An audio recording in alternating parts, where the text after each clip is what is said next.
It's no secret that on Earth there's much more water than land. About 71% of our planet is covered in water, and only about 29% of it is land. There's so much water that, from space, our planet appears blue with a small splash of green, yellow, and white. But let's imagine for a second that everything has changed. And now, where the continents once were, there's water. And all of the oceans have evaporated, exposing a hard surface. Do you think humanity will be happy and the problem of overpopulation will be solved?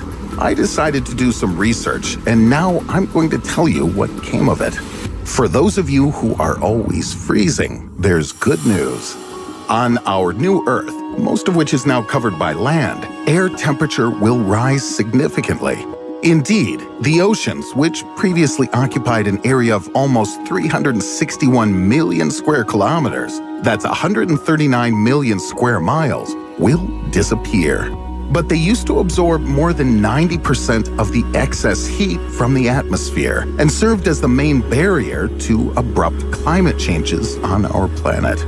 Now, with less than half the amount of water on Earth as we had before, the ocean's ability to absorb heat will also drop from 90% to 37%. From now on, the sun will mercilessly burn the Earth, gradually depriving it of vegetation and turning it into one huge desert.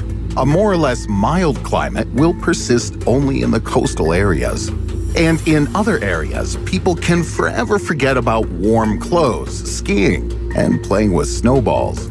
The poles of the Earth can also say goodbye to their centuries-old snow caps.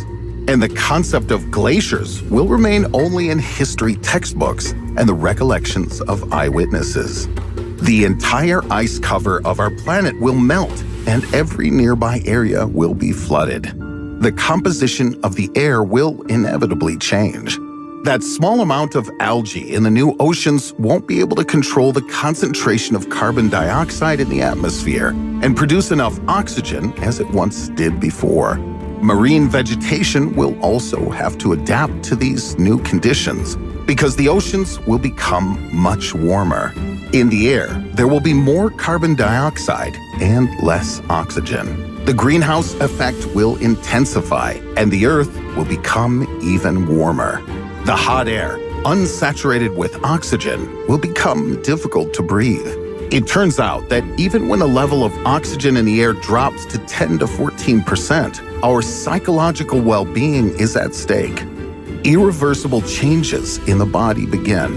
When reduced to 6%, death is imminent. But perhaps it won't be so bad. Mankind will be able to adapt by absorbing CO2 with special installations, and venturing outdoors will be possible only with an oxygen tank. But these conditions cannot be called comfortable for life. But what will happen to our fauna? It's in for a big shock. Unfortunately, herbivores will almost completely disappear. They'll simply have nothing to eat. But there will obviously be more carnivores. Cold-blooded animals will be able to adapt because they know how to change the temperature of their body depending on the ambient temperature. Snakes and lizards will cover the planet, but birds and mammals will either die or take an evolutionary leap. To survive, they'll have to adapt. Fish from the oceans, of course, won't disappear, but commercial fish may become smaller due to the changes in temperature and increased acidity of the water.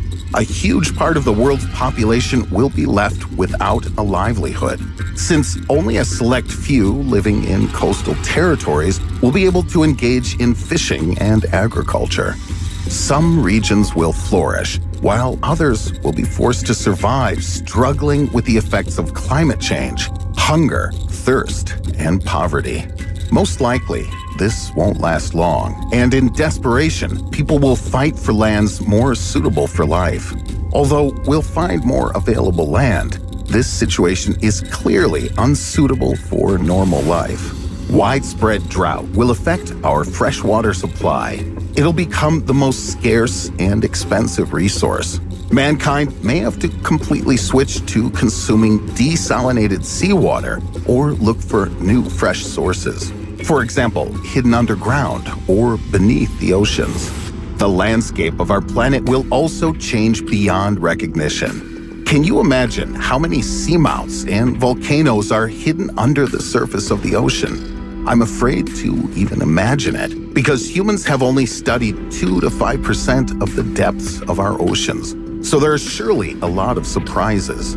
For example, on November 11, 2018, a major seismic event occurred in the area of the Mayotte archipelago in the Indian Ocean. This was a surprise, but almost no one noticed it except for special sensors. The eruption occurred too deep underwater. Now, what would happen if this occurred on land? There are more than 1 million underwater volcanoes on Earth. And although scientists believe that most of them have long been extinct, that's just a guess. When the Earth decides to expose them, waiting for nature's mercy won't be worth it. These facts already speak volumes. Every year, underwater volcanoes spew 12 to 15 times more magma than all volcanic eruptions on land. A red-hot land will be covered with high mountains. In this new world, the longest chain of mountains on Earth will appear. We're talking about the mid-ocean ridge, which will no longer have anything to do with the oceans. It'll stretch for 60,000 kilometers. That's about 37,000 miles across the globe. And Mount Everest, even if it's visible from the table of water that has flooded Eurasia, will lose its status as the highest peak in the world. After all, it was the tallest one only above sea level. This title will pass on to Mauna Kea on the island of Hawaii, most of which is now underwater. If we calculate the height of this mountain, not from sea level, but from the ocean floor, then it's 10,203 meters, or 33,474 feet. That's 1,355 meters, or 4,445 feet more than Mount Everest. But there will be a unique opportunity to take an excursion to where the Mariana Trench used to be. Just imagine how great it will be to rappel into a rift that was once the deepest section of water on Earth. The absence of water will expose many mysteries that the ocean had at one time carefully hidden. Thousands of warships from different eras, once submerged underwater, will now become open-air museum exhibits. Next to them, hundreds of underwater cities will come to life. And most importantly, humanity will finally find out where the lost city of Atlantis is located. It's just a pity that all of man's masterpieces on the continents will be forever submerged underwater. People will have to rebuild the Taj Mahal somewhere else, erect Machu Picchu, construct the Great Wall of China with new blocks, and forge another Eiffel Tower. Unfortunately, don't expect to join an excursion to the new underwater attractions. Given the depth of the ocean, it will be difficult to reach even the tallest building on Earth today, the Burj Khalifa skyscraper in the United Arab Emirates. But travel will certainly become easier and cheaper.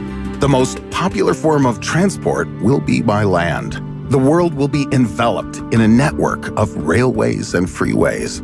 And given the sharp increase in the amount of land, you can forget traffic jams.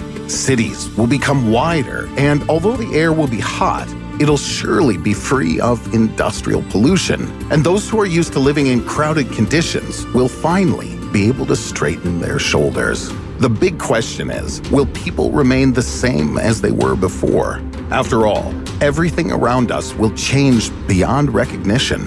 Our bodies are 60% water, but in this new environment, it'll be extremely difficult to maintain water balance. Obviously, the body's anatomy will begin adapting to survive in a world where the amount of fresh water is negligible. What the new human body will look like is hard to imagine, but it's quite possible that outwardly it will be something completely unfamiliar, devoid of any aesthetics. Most likely, we'll adapt to our new reality. After all, even now, there are rare tribes living in deserts. In the meantime, we fortunately live in a familiar world where the oceans still wash up on our shores and keep our climate mild and our lives comfortable and happy. and it would be nice if we appreciated it. Would you like to try living for a day in a world where the oceans have become large salt lakes and where there's only one large connected continent? Let us know in the comments, and don't forget to like and subscribe to our channel to be sure not to miss the next exciting video.